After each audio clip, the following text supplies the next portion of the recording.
everyone, Charles Watts here, the Arsenal correspondent at Goal, joining you for the latest one of my videos and the day before Arsenal take on Leicester City in the Carabao Cup. We will get to that match in a little bit. I'll talk about that match, talk about the team news, give my predicted 11, just run through what I'm expecting from that game up at the King Power. But before that, we'll just go over some of the latest Arsenal news today in case you haven't heard any of it, and I'll give you a little bit of an update on Matteo Guendouzi after some Twitter rumours started doing the rounds. First of all, thank you very much as always for your support on this channel. If you haven't subscribed yet and you're new to this, as I said, I'm Charles Watts, the Arsenal correspondent at Goal, and I'll be trying to give you all the news as I can direct from the press box and behind the scenes at Arsenal as the season progresses. So please do hit the subscribe button, it's down there, or give the page a like.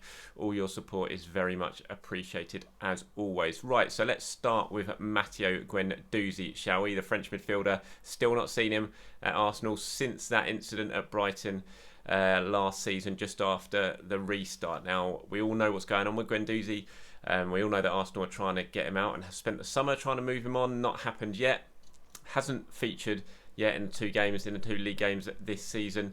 Mikel Arteta has brought him back to training, let him train again, which he wasn't doing last season. But Arsenal still very much trying to get him out. Now, rumours started today on Twitter that he had handed in an official transfer request. Now, my understanding is that is absolutely not true. It's nothing but Twitter rumours. The initial rumours were actually attributed to L'Équipe, obviously a very famous French publication.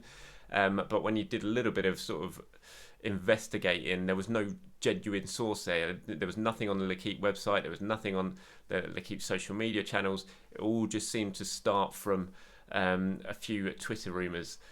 From a few accounts that had L'Équipe name mentioned in there. But as I said, a bit of investigation, absolutely nothing from L'Équipe at all, and people I've spoken to at Arsenal that say it's absolutely not the case. There has been no official transfer request. It wouldn't make sense anyway. Why would he hand in a transfer request? Arsenal aren't exactly blocking him a move, are they? Arsenal are desperate to get him out and have been offered him around Europe all summer.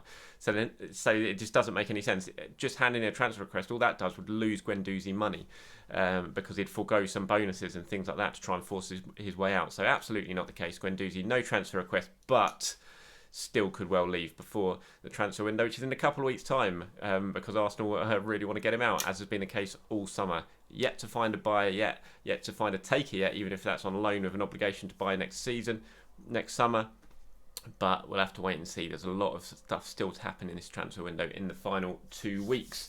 Other news for Arsenal, not just for Arsenal but for all English clubs, is the news today that the plans to start trying to bring fans back into the stadiums, that has been put on the shelf potentially for the foreseeable future. Boris Johnson announcing that today, given the recent spike in coronavirus cases. Real blow for everyone in football, real blow for Arsenal, who've been desperate to get fans back into the stadium, had been working towards possibly having 9,000 to 15,000 in against Sheffield United at the start of next month. They'd asked fans, season ticket holders, to apply for a ballot for that game, but now those plans have to be shelved. Real blow for Arsenal, real blow for their financial model, for their finances. But as I said, not just for Arsenal, for clubs up and down the country at all levels throughout the football pyramid, real hammer blow. And you've seen by the reaction from a lot of clubs just how perilous their financial state is, and what this announcement means to that. So no fans in the Emirates anytime soon, which is a real disappointment for us, for everyone, for the footballers, for managers. Mikel Arteta's spoken about it a lot, but not least for the fans, because we all want you back in the stadiums. It's not the same sitting in that stadium, just a few of us.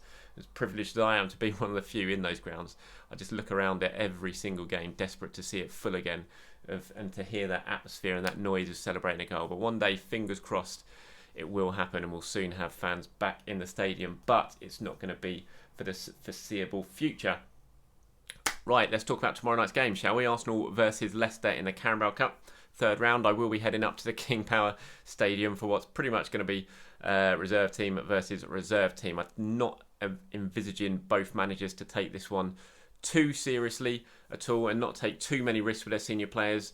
Leicester obviously had a very good start to the season, same as Arsenal, both won 2 out of 2. Arsenal got Liverpool coming up, albeit on Monday night, so they've got a couple of days extra rest over the weekend. But even so, I think Mikel Arteta is going to use this as an opportunity to give a lot of players who haven't played yet this season, or barely played yet this season, some good minutes, and he'll allow him as well to leave some of his senior players who have played a lot of football at home with their feet up. So team news wise, in terms of fresh injury news, I'm not expecting Socrates to make it. He's obviously been out since the start of the season with a calf problem. He is due back in training this week, but I'm not expecting him to feature up there at Leicester. No Smith Rowe as well, which is a shame as well. He's still a little bit off, and a real blow because Smith Rowe, this is the sort of game that he would be playing at and you'd want to see him getting minutes in, but not going to happen yet because of that shoulder injury. But he is getting very, very close to return to full training. So should Arsenal get through this round, hopefully we'll see Smith Rowe after that in the next one, which will potentially be against Liverpool or in the Europa League to come. In fact, I expect to see him in the Premier League as well, because Mikel Arteta, by all accounts, really, really likes him. A couple of interesting ones, really, in terms of the team selection. Players we haven't seen yet this season. I've already mentioned Guendouzi, Lucas Torreira as well, and Mesut Ozil, don't forget. Will they play in this match? You'd think certainly for Guendouzi and for Torreira, I would expect not, just because Arsenal obviously are very keen to get them out the door before the transfer window closes on October 6th. And so would you really risk them so close to that date? What if they pick up an injury, especially Torreira, who is allowed to talk to who he wants at the moment and to try and get these deals done. Torino interested, Atletico Madrid we've heard about as well recently. Why risk picking up an injury? So I'm not expecting Torreira to play. I'll be surprised if he plays, just because of that. With Arsenal saying keen to get him out, it could certainly affect the deal should he pick up an injury. And the same for Guendouzi as well. Ozil's a little bit different. We know Ozil's not going to go. Well, it'd be an absolute shock if he went. He'd have to have a major change of heart in the next 2 weeks for him to decide to go elsewhere and leave Arsenal a year before the end of his contract. So in a way, you think, well, Ozil surely should be playing in this game. He's training, he's fit. Well, he's certainly fit enough to train. He's probably not match fit because he barely played any football for God knows how long. But surely he should be involved in this game. If he's not, then you have to think, will Ozil ever play a match for Arsenal again? Presumably, the answer is probably going to be no. If he can't play in this one, then when is he going to play? So it'll be really interesting to see whether Mesut is in the squad and is involved at Leicester on Wednesday night. Certainly one to keep an eye out on. If he is, it'd be great to see him and see what sort of shape he's in, see what sort of effect he has on the match. But if he isn't, then the serious question marks about whether we're going to see Ozil again in an Arsenal shirt ever. Which, considering he's going to still be here for another year and he's been paying 350 grand a week during that time, massive, massive call to make for Arteta and for the club to completely ostracise him like that.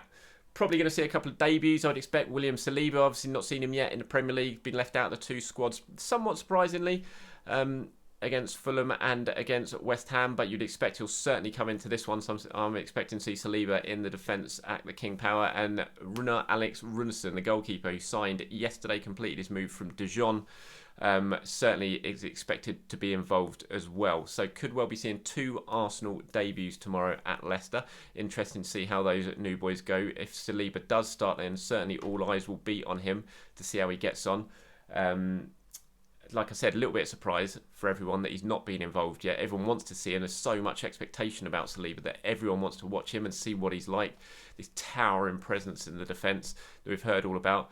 So if he does start, I think all eyes are going to be on Saliba to see how he gets on.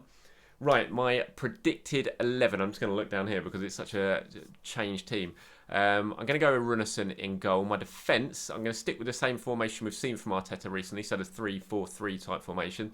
Defence, I'm thinking David Luiz, just because he needs some minutes ahead of that Liverpool game next Monday night. He only came on for a couple of minutes at the end against West Ham. So I think, given the game against Liverpool's on Monday night, we'll probably see David Luiz start, because it's a good opportunity for him to get his fitness levels up, to get some proper minutes, but hopefully 90 minutes under his belt ahead of that trip to Anfield. So I'm going to go David Luiz in the centre. I'm going to have William Saliba making his debut on the right of the defensive three, and Sead Kolasinac on the left. Fullbacks, or the wing-backs, sorry. I'm going to go with Bukayo Saka at the left side, just because I've got a feeling Maitland-Niles is probably going to start at Anfield on Monday night, given his performances in the really big games recently, and given the sort of match Arsenal are definitely going to face at Anfield. I would expect Maitland-Niles to start that one. So I'm going to say Saka at left-back against Leicester, and Cedric Soares on the right-hand side. The midfield pairing, I'm going to go with Joe Willock and Mohamed Elneny. Elneny obviously very impressive against Fulham. Didn't start against West Ham, but I think Elneny will get the nod alongside Joe Willock against Leicester. And then a front three, I'm going to have Nicolas Pepe on the right. Reece Nelson on the left and Eddie Nketiah, fresh from his winner against West Ham, leading the line up front for Arsenal. Interesting to see how Pepe gets on. He obviously needs a couple of big performances. Got a lot of pressure on him now. With Willian coming into the side. Willian started the last 2 games. Wasn't great against West Ham. Obviously was fantastic against against Fulham the previous weekend. So Nicolas Pepe's got a few questions to answer really if he wants to get himself back in the team and playing regularly. He needs some big performances when he does get his opportunity, and this should be a very, very good opportunity for him to make that impact. Right, everyone, that's about it from today's video. Thank you very much for watching. As I said at the start, thank you very much for your support. Please do subscribe. Please do hit a like, leave a comment. And I do appreciate all the support I'm getting on this channel. Until then, everyone, like I said, I will be at Leicester on Wednesday night. So I'll try and do my usual post-match video from the press box, giving my player ratings and talking through the game. So until then, everyone, enjoy the rest of your day. Enjoy tomorrow. Come on, the Arsenal.